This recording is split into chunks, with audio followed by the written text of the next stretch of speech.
Welcome to the 7th Annual Bay Area Book Festival. I am Sherilyn Parsons, the founder and director of the festival. So let me tell you about our speakers. Yiyun Li is the author of 4 novels, most recently this marvelous book, Must I Go, and 2 collections of stories and a memoir, which you also really should read right here. Dear Friend, From My Life I Write to You in Your Life, and a forthcoming book called Tolstoy Together, 85 Days of War and Peace with Yiyun Li, that chronicles the extraordinary pandemic book club she created.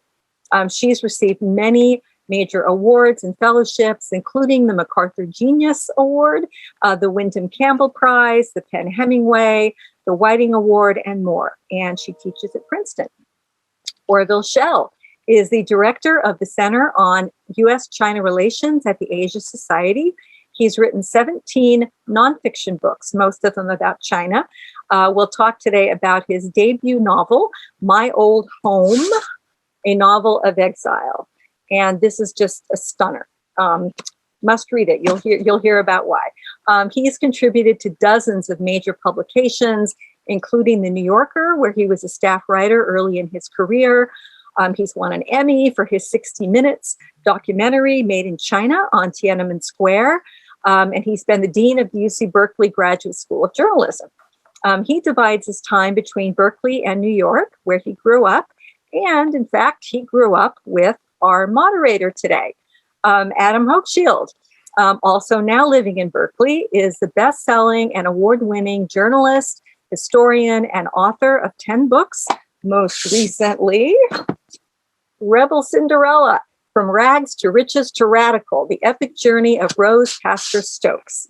Other books you might know are To End All Wars, Fate in Our Hearts, King Leopold's Ghost, and Bury the Chains. He teaches at the UC Berkeley Graduate School of Journalism. So I'm going to get us started, and then Adam will take over. We'd like to open with Orville reading a short edited passage from the opening of My Old Home, the novel. We've selected this passage because of how it encapsulates the theme of the conversation today about how art can help us endure really difficult times. So Orville, can you first tell us about the time and place of the scene and who the 2 characters are? Well, thanks, Sherilyn, and it's great to be on with Yiyun and Adam. 1966 was indeed a time in China when things were falling apart. That was the beginning of the Cultural Revolution, and the 2 sort of major characters in my book, My Old Home, one a pianist, a father, and his young son, are in their courtyard house, and the moment has arrived when the father is going to have his comeuppance from the Red Guards. So let me read this short passage. Li Tongshu was quietly cleaning up after dinner when, just as a wild animal freezes upon hearing the snap of a twig in the forest, he suddenly froze. Holding a bowl in one hand and the kitchen cleaver in the other, he walked to the front door and cracked it open to listen. From the other side of the gray brick wall that surrounded their courtyard came the muffled din of agitated voices and the thudding of a drum. A moment later, a strident pounding sounded on the gate. "What is it?" a panicked little Li asked. "You must put on your coat," ordered his father. But what is it?" His father did not answer. Instead, as if he were acting out a script long since committed to memory, he walked to his piano, sat down on the bench, lifted the fallboard, positioned his slender hands over the keyboard, and began to play J.S. Bach's chorale, Jesu, Joy of Man's Desiring. As the music suffused the room like a sweet fragrance, it reminded little Li of how his father had played such chorales at night when he was younger as he fell asleep.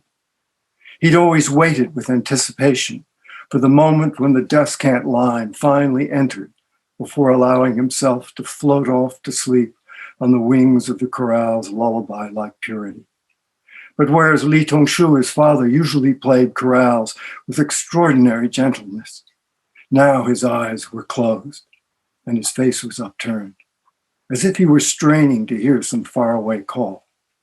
As the din in the alley swelled, he pounded out the chorale melody with ever fiercer resolution. Then, just as he introduced the familiar obligato line, the front gate flew open with a splintering crash, and the cacophony of voices, hostile, hoarse, pounding drums, clashing gongs, grew suddenly louder. From watching other counter-revolutionary elements paraded and attacked in public, little Li knew his father's hour of judgment had arrived.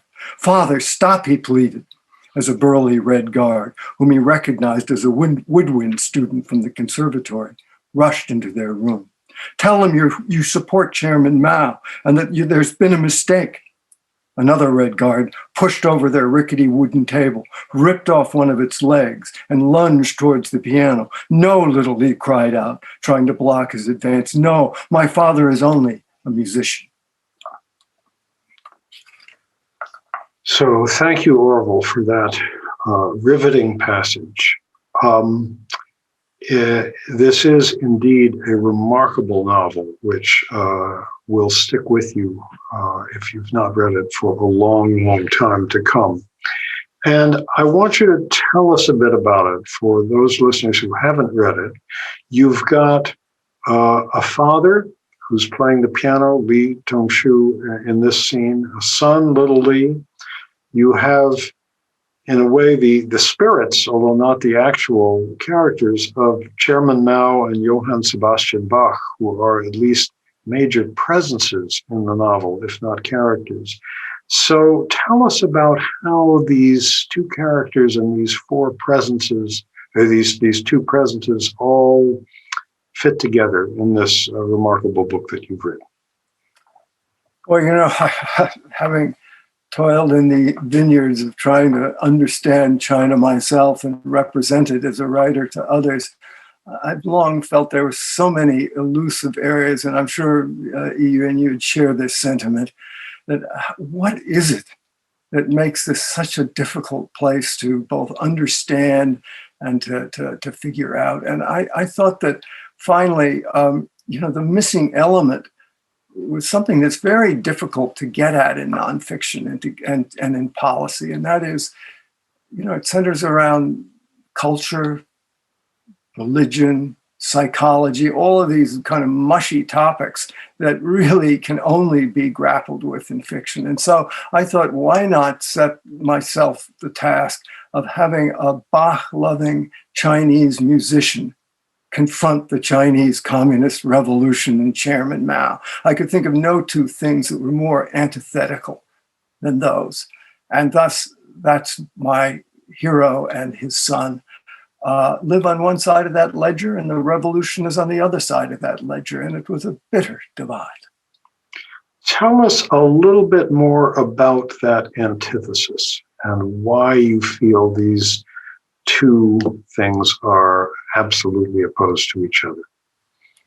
Well, if you look at revolution or indeed politics, I mean, what's it about? It's about, rearranging everything in the outside world, whether it's what we do in this country or what Chairman Mao was trying to do in China. In his case, he was trying to overturn everything, reformulate the entire social structure of China and the entire political system. On the other hand, I thought that, the world of culture and religion and art and certainly of Johann Sebastian Bach, which is a combination of all those things, is interior. It seeks to change things by changing the individual. And of course, one of the classic Confucian notions, and Confucius was, in a certain sense, very Bach-like, was a shoshen. You revise yourself. You change yourself first before you change the world. So I thought, let's set these two worlds in motion through characters and through narrative, and that's what I set out to do. And then just sketch out for us briefly the history that is covered, the historical background to this novel, because there is something to me almost Tolstoyan about the novel in that you show these extraordinary characters acting against the background of a remarkable piece of history, essentially beginning with 1949 and ending in 1989. Why did you choose those particular points? And then a little bit later, I want to come to Yiyun Li, who lived through a lot of that history. But tell us again why you picked this beginning and ending point and the major things that happened in between. Well, I mean, that was the period when China went through this incredible paroxysm of revolutionary fever, if you will, when it had this idea that somehow you could take an ancient civilization that was deeply rooted in certain traditions and structures, and you could completely tear it down. Mao had the slogan, "Bu po li," if you don't destroy, you can't construct.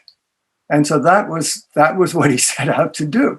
And so that began in 1949 with a vengeance. And then, of course, in 1989, you had this incredible upwelling of sort of democratic sentiment, really more Western animated.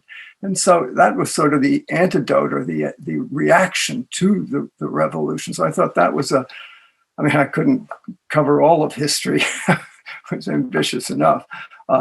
So that's where it finally comes to a conclusion. One final question, then I want to move on to Yiyun and then get you both talking to each other. For you in this novel, the music and the music of Bach specifically is sort of the antithesis for this idea that a society could re-engineer the human soul, to use Stalin's particular metaphor. For people in China who lived through and suffered through this period, do you think it was music, art, the Confucian ideals? What were the things which those who resisted the changes sort of held on to? Well, I think many Chinese felt that, China was such a sort of a broken country when Mao came to power. They thought, anything that would make it wealthy and powerful and strong, they were more or less for. Not everybody, to be sure. I think educated people had an incredibly difficult time, but ordinary people suffered in a different way. Famine and reorganizing their lives into people's communes and all of these things. I think that, this was one of the most tectonic things that the earth has ever seen engineered by men, this revolution, with hundreds of millions of people affected. And in my case, my book's case, the young boy sent off for 10 years to the edge of the world on the Tibetan plateau, as tens of millions of Chinese were also sent off, and then had to come back and somehow reconstruct a life. So this is a really common experience, this idea that you can remake things if you just have enough willpower and if you're just strong enough. That was the conceit of all of the revolutions, Stalin and Mao and Ho Chi Minh. And I think we recognized that it was a false horizon that everybody was sailing towards. Okay. Yiyun, there are a lot of questions about China that I want to ask you, but before we get to that, I'd love to ask you to describe this latest project that you've been involved with, the Tolstoy Together project, which we're going to be able to see in book form a couple of months from now. Just as for Orville, music was sort of the antithesis to the enormous disruption that China went through in the Cultural Revolution and so much more. You conceived of this Tolstoy Together project as turning to great literature as a way for people to get through this immensely disruptive and deadly period that we've lived through all over the world in these last 14 months. Tell us about the project, what it was like, and what you did. Yes. Oh, thank you very much. And I just want to say one thing about Orwell's reading the music part, because I just want to, share a little because the Confucius said revise yourself. There has to be a self to be able to be revised. And I think part of the Chinese Revolution is actually taking that self out of everyone. And the interesting choice of Orwell's book about music is these characters still have the access to music. And as someone who grew up inside the system, I would say I didn't even have the access to this music. So I just want to share a story. A few years ago, I was driving through Texas, and there was only one Christian radio, and so I didn't have any music. So I thought I would just sing to keep myself awake.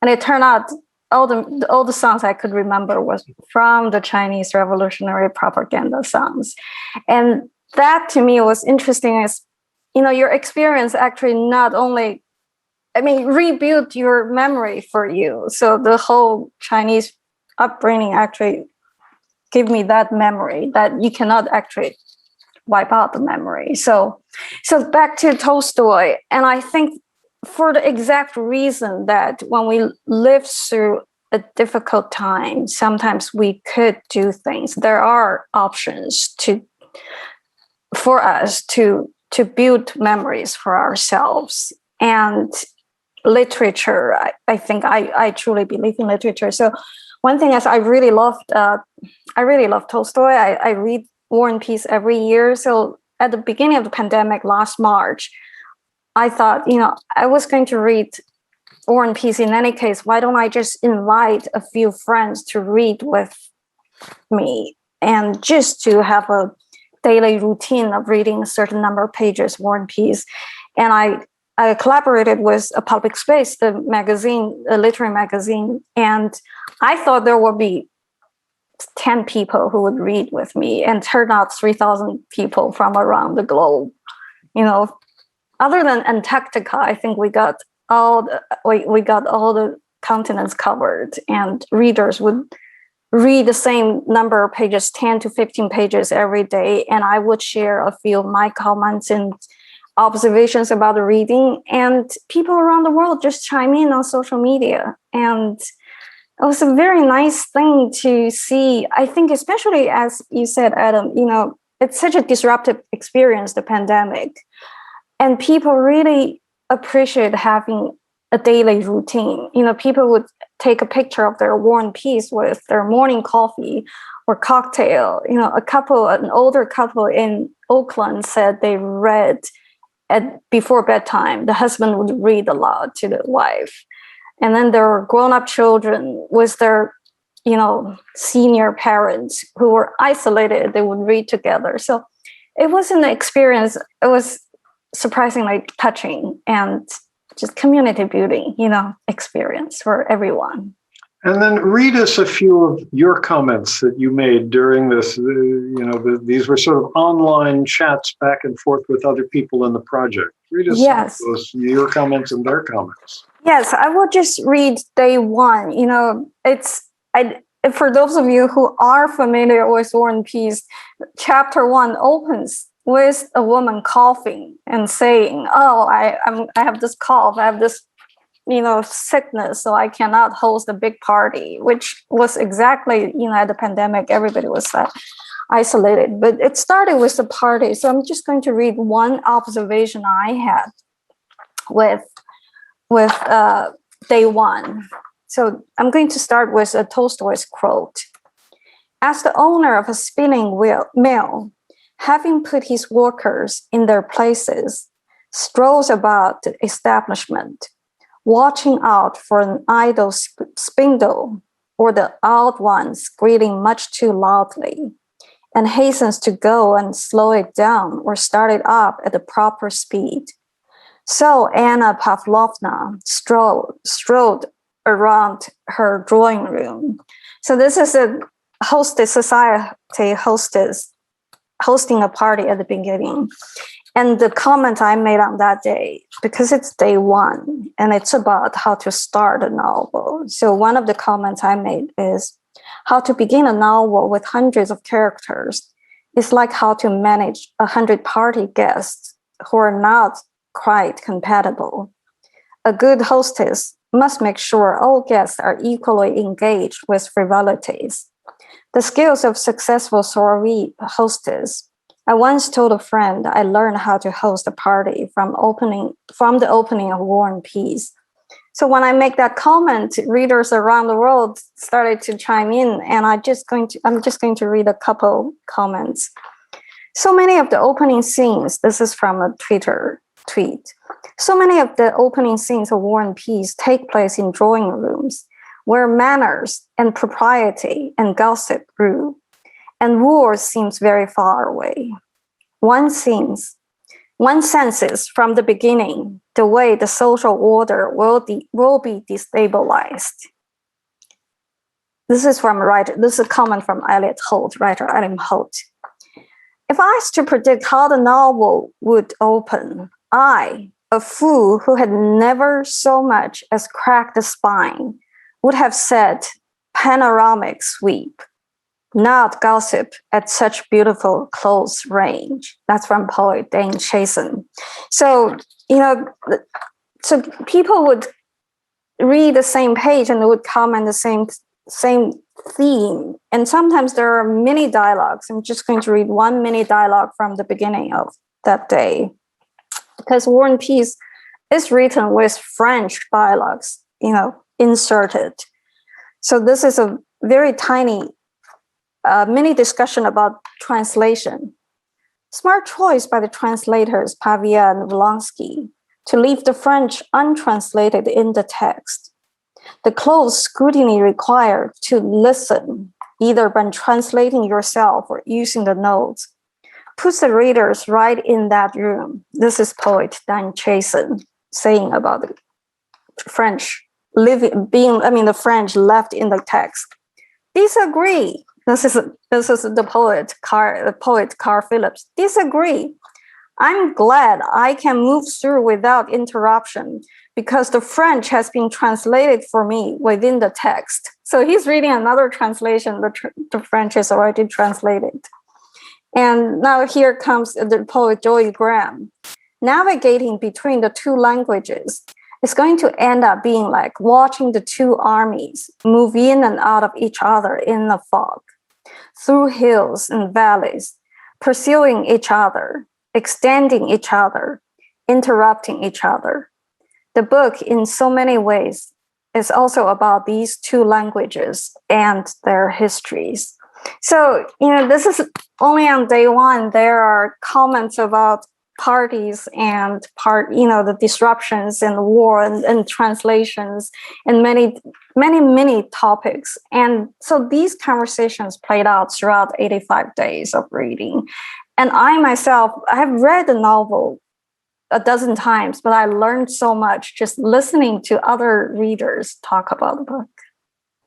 Just share your screen with that little thing that shows how you annotated your copy of War and Peace. Right. Let's see. So if you can see, this is my copy of War and Peace with all these sticky notes. I love those Post-its everywhere. I sort of run out colors in the end. And here's a page at the beginning. I guess I marked many times, and different reading, different color pens. So that's just my thing. Yeah. Since we're doing screen shares, I just have to share my screen for a second to show that Tolstoy was as careful a writer as you are a reader. Here is what a corrected proof he once sent to the printer looked like. And anytime that an editor gives me trouble about making too many corrections on a proof, I just send them this. So you can sort of see from this just what a tremendous perfectionist he was. It's just lovely. Unlike you, I haven't read War and Peace a dozen times, but I have read it 4 times. And I have paid homage to him when in Russia by going to his house in Moscow, where you probably have been as well. I also went to Pollyanna to see his old house. Yes. My favorite thing about his house in Moscow was that outside his study door, in the hallway, there was a desk or a table and chair and a little sign saying, "This is where Sofia Andreevna, his wife, sat in order to keep visitors from bothering Lev Nikolaevich when he was writing." We should all. Adam, I think you and I went there together. That's right. It was when you visited us that time. We went. That's right. That's right. Yeah. You remember that little table and chair outside the door? Yeah. Yeah. Well, here you have both written about and are concerned with the way that great art can help us cope with a world full of dreadful things in it, whether it's the authoritarian regime in China or the experience of COVID that we've been through and are still going through, especially in other parts of the world. You also both have in your lives made interesting career changes of a sort. Orville, you've written many, many nonfiction books. This is your novel. Yiyun, you started out as a scientist and became a writer of fiction. So you've both ended up in the world of fiction. Is this a deeper way of perceiving the complicated world we live in than the non-fictional approaches to it or the scientific approaches to it? That's maybe too broad a question, but I would love to hear what each of you thinks about this. So, Orville, why don't we start with you? Well, I mean, I think each has its place, and having, toiled on both sides of that divide, I think, writing fiction in many ways is harder, at least for me, but actually more fun. But, I have a question about a slightly different divide. I want to ask you to reply to. In reading your work and then contemplating my own life, it occurs to me that we are like two planes flying across the Pacific Ocean in the opposite direction. I mean, you came here, started to write in English about America. I went to China and started writing about China. I mean, we both engaged in, if I may use the contemporary argot, a little cultural expropriation. And I wonder how that occurs to you. I mean, how do you feel over here? Do you still feel Chinese? Because if someone reading your book, if it didn't see your name on the front, might not ever know it. Yeah. I would, it's interesting. I'm going to answer that question by maybe asking you a question about. Okay, yeah, I'll answer your question. But I've been reading your novel, and as we talk, it's one thing that I want to say to the audience. It's an extraordinary novel about Chinese history in the past, century. I think so much is in there. I think the funny thing is, I think it's harder to imagine a Chinese writer writing a novel covering the 40-year of history. I mean, I have set novels in China, but as you said, I'm moving west in a way. I think sometimes I wonder if it requires a certain distance to be able to take a country's 40 years of history, or 100 years of history, really, here into a novel, into a giant novel like this. So yeah, I think, do I feel Chinese? I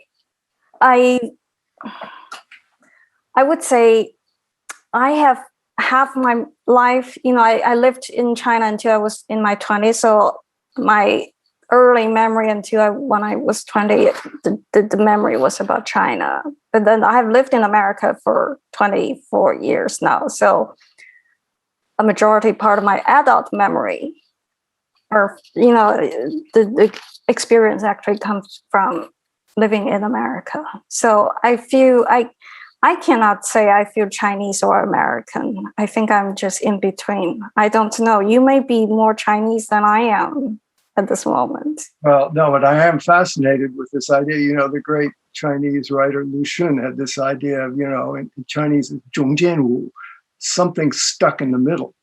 Mm-hmm. I do feel a little bit like that, and I wonder if you do. Particularly when you can't easily go back and forth and engage in living in two worlds at once, when you're forced to choose, as many people now are being forced to choose. I wonder how you experience that in your life. I mean, do you feel like isolated and cut off from your first 20 years of your life? Do you feel like it's good riddance? Do you feel like you need to get back to it? Is there a novel incubating within you about China that hasn't happened yet? Well, I wouldn't say I feel cut off. I think I always believe what you can carry with you, you carry across the border from China to America. What you cannot carry across the border, I mean, for myself, is I may as well leave them there. And I think you're right. It's not always an option, because you need to start a life somewhere else. You need to start with a fresh page in this sort of way. So do I mean, I follow the news from China. I follow, what happens in China. But I think now I look at China, I think you probably go to China more often, so you have like a firsthand access to people and facts and a lot of things. And for my access is through imagination. If I see something in the news, knowing the people as I do, I have to imagine rather than saying, it's going back to what Adam says, the nonfiction versus fiction. My imagination or my reaction, probably I would say more fiction than nonfiction. But you have written a novel, so you have taken all your knowledge and you set up in a fiction setting. How much of your characters come from your experience, and how much, I think I recognize people, certainly, or people I know. I recognize them in your book. Well, that's a good question. I don't know where they come from. I mean, because you write fiction too, they kind of grow like some sort of strange fungus. You just every day they grow. I must say, my wife, who recently died, was Chinese, and so I think I got a tremendous amount of tiny little things, that would sort of inoculate me with an idea or some characteristic of someone, and we would see things together there, of course. And slowly, it took me so many years to write this bloody thing that, I got to work a lot of stuff in that sort of happened at one time or another as I was in China. So I don't know where it all comes from, but of course, I also felt I was really writing about America too, and writing about trying to cross the divide from America to China and back, and that incredible division that where there's a lot of love, a lot of hate, a lot of all kinds of ambiguous feelings that always get in the way, but make things incredibly both complex and interesting. Now, Yiyun, you did not start writing fiction until you got to this country, right? And yes. I notice in your wonderful book, Dear Friend, From My Life, I Write to You in Your Life, at one point you say that, I can't remember the exact word, something about China is not a country for dreamers, or for fiction writers? Well, it's interesting. If you look at China now, China is full of dreamers now. A farmer would dream of putting a rocket into the sky and would put it, to work. So big dreams. But I do, I did not write in China, and in fact, as you said, I was a scientist, and I intended to be just a scientist. And it's really just moving to America and having found English as my language. That was when I started writing, or that was what made writing possible for me. So, and I think you wrote that you even destroyed all your old journals in Chinese. very well. When you were young, you wanted to start anew. You wanted to have a drastic, gesture of. I think also, going back to what we said about the two characters in Orwell's novels, they had some access to, for instance, Western music. And that to me was such a difference from, my experience, for instance. You almost had to get a clean, severing from the past. Because you actually lived through a lot of this period that Orville was writing about, and you had ancestors who lived through all of it from the beginning, right? Yes. You were a student during the lead up to Tiananmen Square, right? Yeah. Yes, I was in high school. Yes. And then you knew people who were at the square, and then afterwards you were sent into the army, right? Yes. Tell us about that. Well, it's just my generation of, I think I would say my generation is slightly younger than Orwell's characters, just probably half a generation younger. But certainly I grew up at the end of the Cultural Revolution and up to the Tiananmen Square. What's interesting to me is, I don't know, when was your last time back to China, Orwell? Well, I haven't been back for a year and a half because the pandemic, of course, ended. But then also there's the question of the way that China punishes people who have political views they don't like, Right. Denying access. So I think it was about a year and a half ago.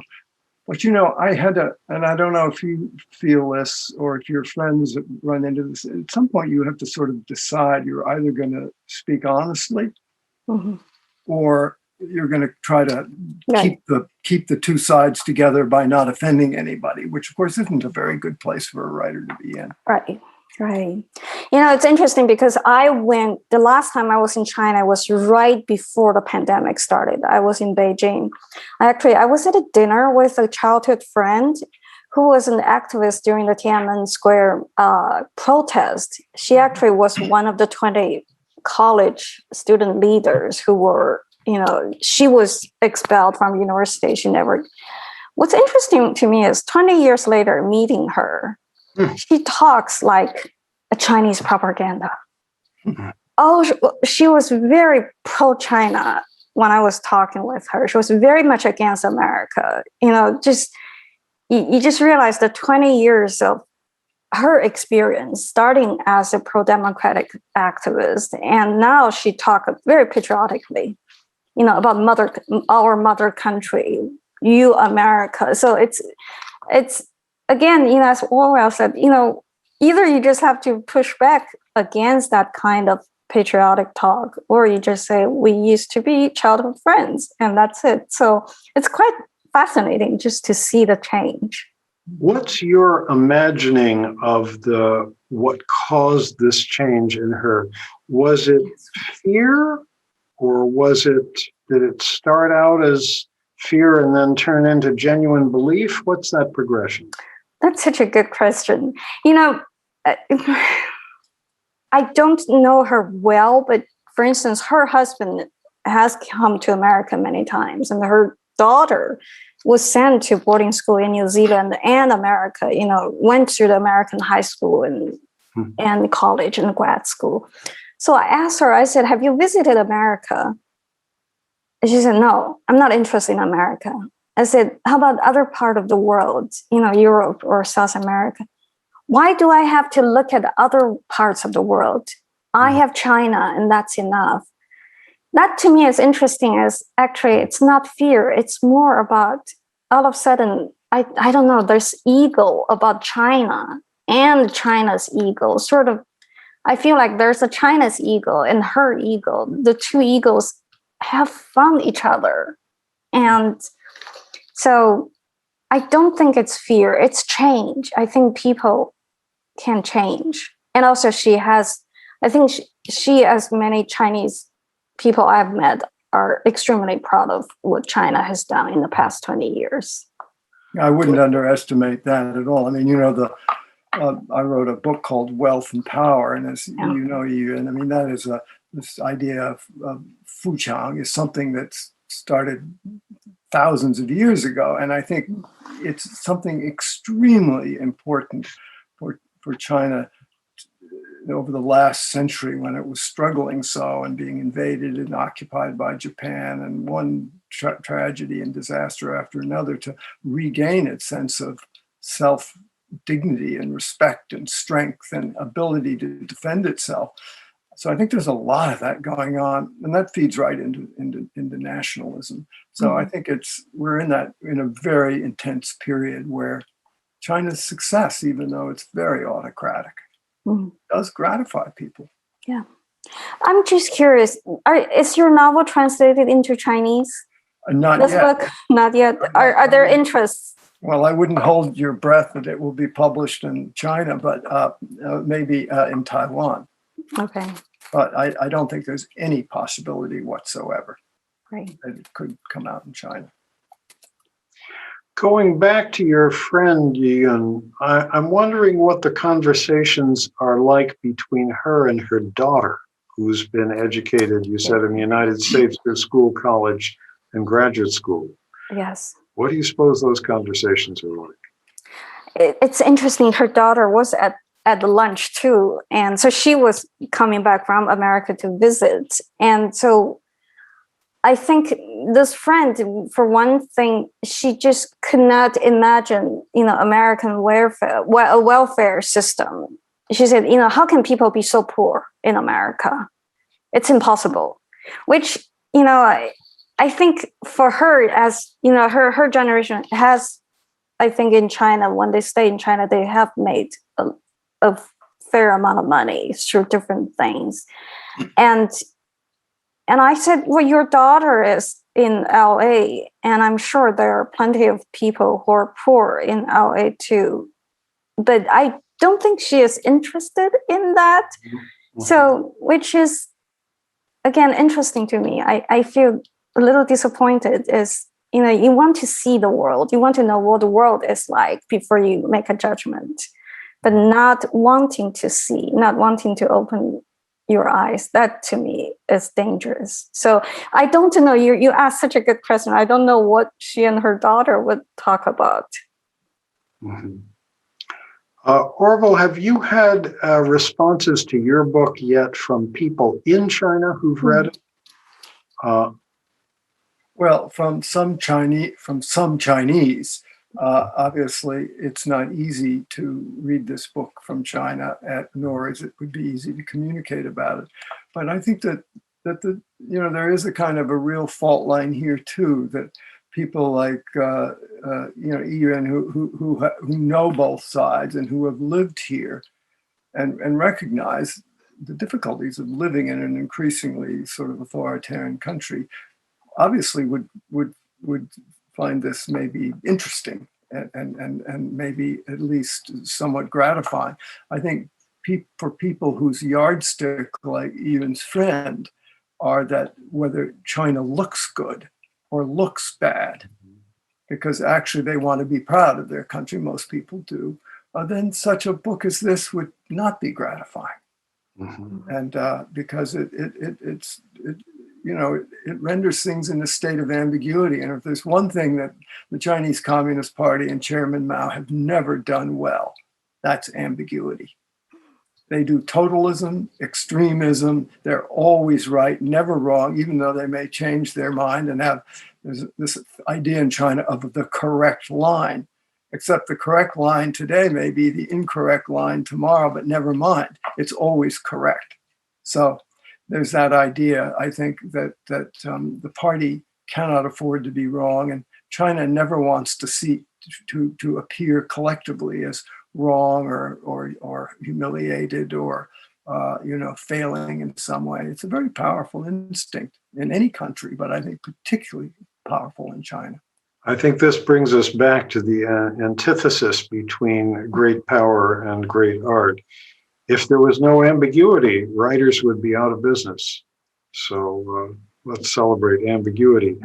Why don't we turn to questions from the audience? I see there are some coming in that Sherilyn will give us, and I would encourage any of you who do have questions for our two authors here to please ask them using the Q&A function at the bottom of your screen. So Sherilyn, do you have a question or two for us? Yes. Lucille asked, Yiyun, I remember reading that switching from Chinese education language to English, you switch from thinking about math, science to thinking about writing in English, and wondering if you could be specific about what that transition is, sort of the thought transition. And I might add a related question for Orville, which is about the transition from nonfiction to fiction, because it's really sort of different parts of the brain. So math, science to literature, and nonfiction to fiction. Well, I'll start. I mean, sometimes it's hard to go back and think about your past and have a very articulate, thought about what happened.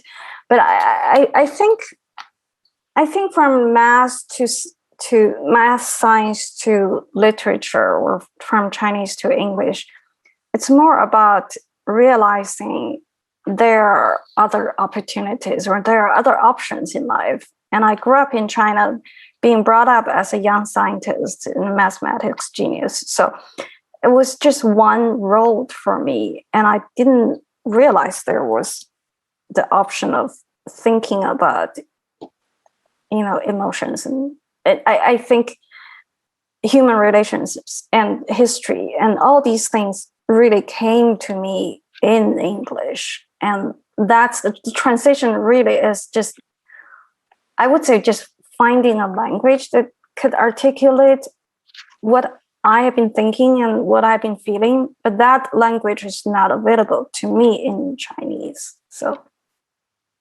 well. Yeah, you mentioned that word emotions, which is not a word that party documents revel in or excel in expressing. And nor does a revolution, because in fact, what is a revolution about? It's about suppressing emotion, suppressing the importance of the individual. And that, of course, the individual is the thing that has feelings, and emphasizing the common purpose of society and the revolution. And so I think your escape maybe to America, maybe sort of metaphorically speaking, was a bit of an escape to be in a world where you could engage in these sort of fictional traits that characters can exemplify. Whereas if you're in a political world, there's really no place for it. And that was exactly what drove me, I think, to try fiction, where all of these areas that were sort of off limits, if you were trying to describe China through a nonfiction lens, it just gets too murky and mushy and hard to deal with. But I think actually, if you look at diplomacy and the great train wreck of US-China relations now, what's really going on is not that we can't find the right policy. What's really going on is a very complicated psychological dance happening that has deep cultural roots, historical roots, and also very emotional roots, actually. And that's the part that, well, certainly Donald Trump didn't know how to deal with, but no leaders can really get their arms around that one.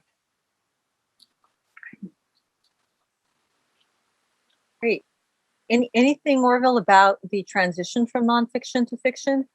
I know you've written a lot about this. Yeah, it was a bitch. I mean, it was really hard. I felt like I was, there's a certain kind of metal that when you heat it, it loses its shape. But the minute you take the heat off, it snaps back to its old shape. And I felt like that, trying to be a novelist and do narrative and characters and dialogue. I wanted to get on my, Adam will remember this because he read through some earlier drafts of my book. What a torment it was when I started to rant. But of course, fiction doesn't like you to rant. They want you to show, to guide you, draw you in through other things than the logic of your argument. So it's very hard, I found. Thank you. Yiyun, here's a question for you. Anonymous attendee asks, your astonishing novel, The Vagrants, was that based on your memories, and has that been translated into Chinese? Right. So, certainly I don't think there's, okay. So just to give a background, The Vagrants was set in China in 1979. Again, it's a time of change. And it started with the execution of a political prisoner. And it was another, execution. It was a harsh portrayal of a time, I think.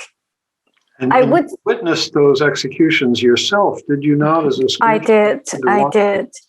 Wow. Yes. So the part of the history, certainly as Orwell, Chinese history is always there. Chinese people have always been living in history, but a lot of the novel, stories, I would say, I've taken from memories, my memories, my family's memories, my husband's memory, and it's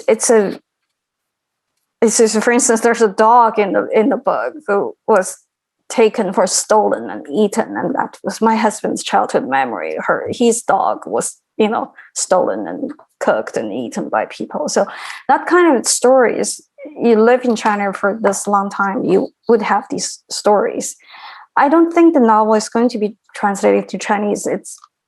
That probably is my decision. I don't think, and I also don't think there will be publishers who are interested. Maybe 10 years ago, they were more interested.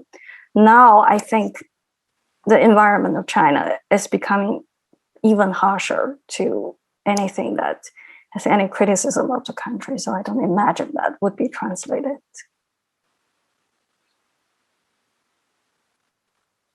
Okay, thank you. Let's see, I'm sorting through a bunch of questions. I guess just about following on that, the change in China over the years. This is for Orville from Marty. How much of the length of your work on My Old Home, and maybe tell us about the process of writing it, was a result of changes you observed in China over the 4 decades? This book must be very different from the book you started in the 80s. Was it Mao versus Bach from the outset?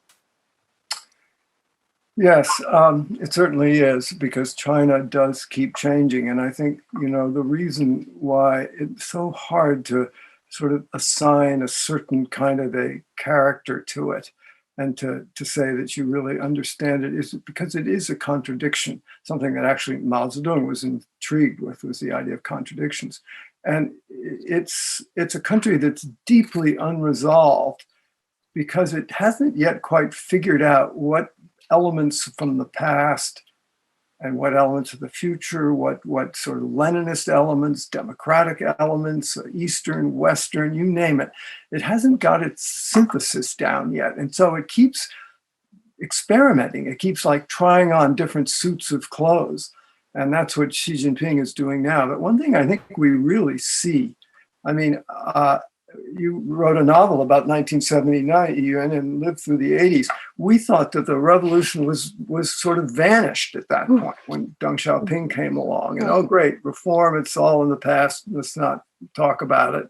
Let's just go ahead. Well, now we see that's not the case, that a revolution that is as profound as the revolution that Mao instigated in China gets deep within the system of a people and a culture and a political habit. And now we see how it was sort of waiting there to re-express itself. And under Xi Jinping, it's coming back with a kind of a vengeance that's quite startling. So, but that's not to say this is China. China has its opposite too, and it will turn back into something very different at some point when I cannot say. Well, I want to, maybe it's not just China, it's human beings. I want to go back to Tolstoy Together, in War and Peace, when the French was, before the war, everybody in a Russian society would speak French. And all of a sudden, French became the enemy, and everybody would have to hire, Russian tutors to teach them how to speak Russian, even though these were Russians.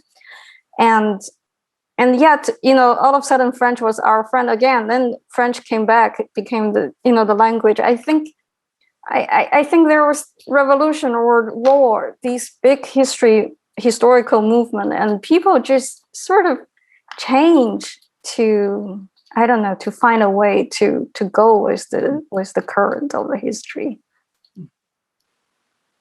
I think particularly countries that have had a long association with authoritarianism, people are very fatalistic. I mean, Yes. They like to see their country do well, but they have to live too. Yeah. So they make their accommodations, and they don't want to talk about the past if it was bad. They don't want to get too upset because there's not much they can do about it. I mean, Americans are filled with indignation about almost anything. Because we have the illusion, or maybe it's not all illusion, that we can change things. But I think if you get into a culture, I mean, even though Mao Zedong thought he could change everything, in my experience in China, is that most people don't really think that they can change much. They can get along within the going terms of the game, but not. I don't know how you feel. Well, I do like your comments. Americans are really full of indignations, but there's the positive side. There is that, Americans really do believe in change.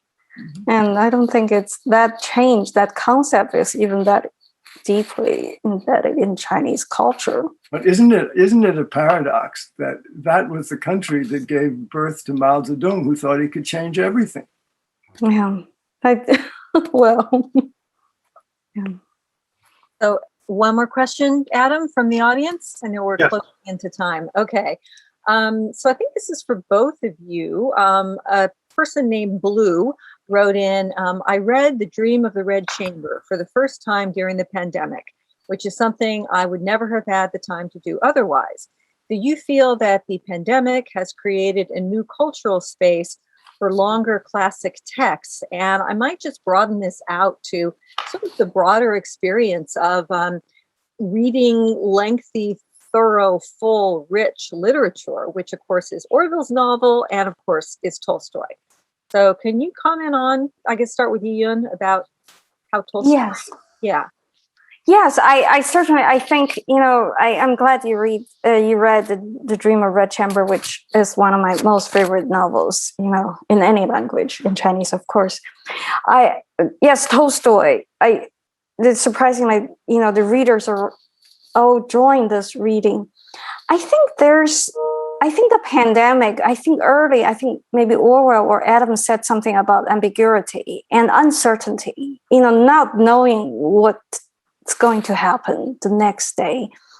I feel that longer literature or, classic literature, these big tomes, they do provide a world that is both solid and, it takes some time to digest. So I like to imagine, I think some people say, I have heard people praise a book, say, it's such a great book. I've read it in one sitting. And, we can never read Tolstoy in one sitting. And I think there's a point in that you live with the book.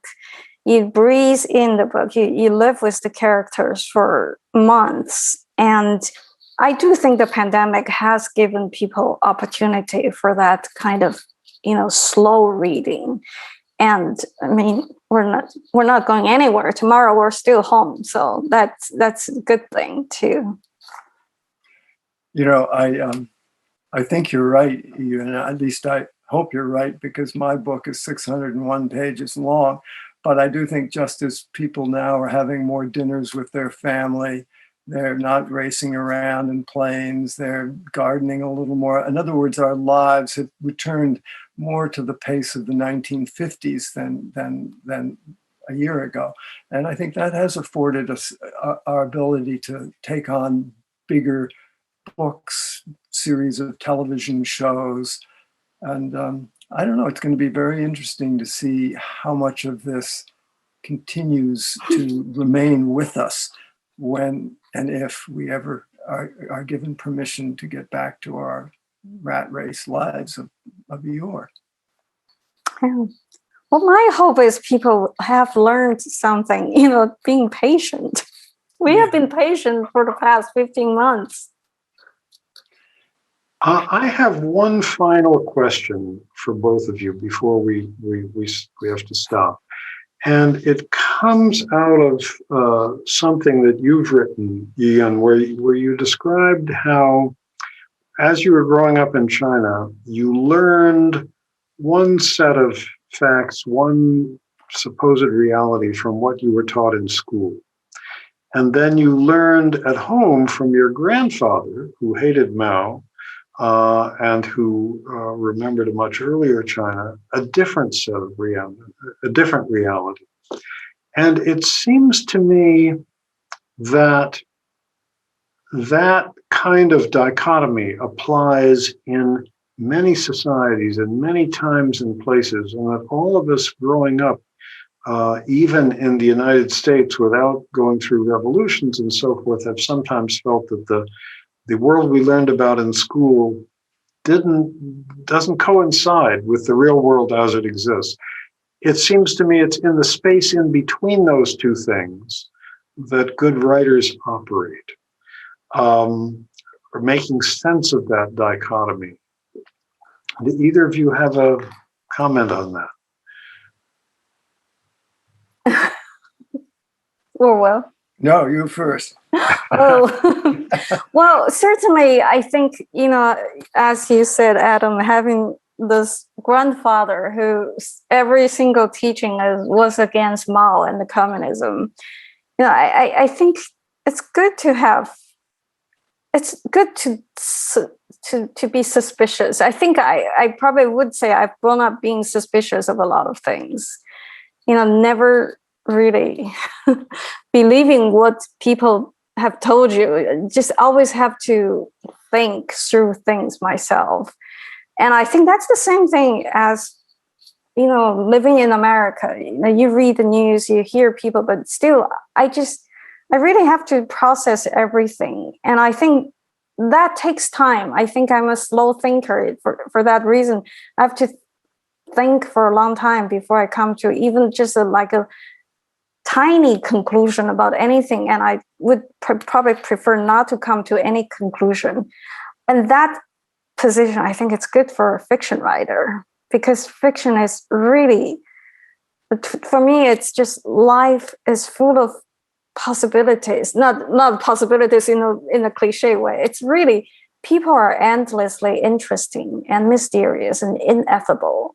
And I think not having the confidence or not wanting to say, I know something. I just say, I want to know something. That's a good way for a fiction writer to be. Well, I think you're describing, I think, Adam, you're sort of hinting at the world of ambiguity, and maybe your grandfather. I think sometimes grandparents do make history alive for children, because they take you back with stories. I know my children, their Chinese grandfather used to sleep on the floor in their room and tell them stories about fighting the Japanese and all this, very exciting. But I think that, ambiguity, which is what makes people so interesting, because it's just they're struggling to resolve things and work things out, is exactly what a revolution like Mao's revolution cannot tolerate and seeks to suffocate, because they want people who are certain. They want people who are 100%ers, not fraught with ambiguity. So in a certain sense, I think real fiction, real art is an absolute anathema to a revolution. And it's no accident that artists are the people who go first when the revolution comes along, because they're always asking questions and they're not welcome. Well, I think it's time to wrap up. I want to thank you both, Orville and Yiyun, and I want to recommend to everybody Orville's book, My Old Home, and to keep your eyes out for Yiyun's book, Tolstoy Together, when it appears in August. Thank you, Adam.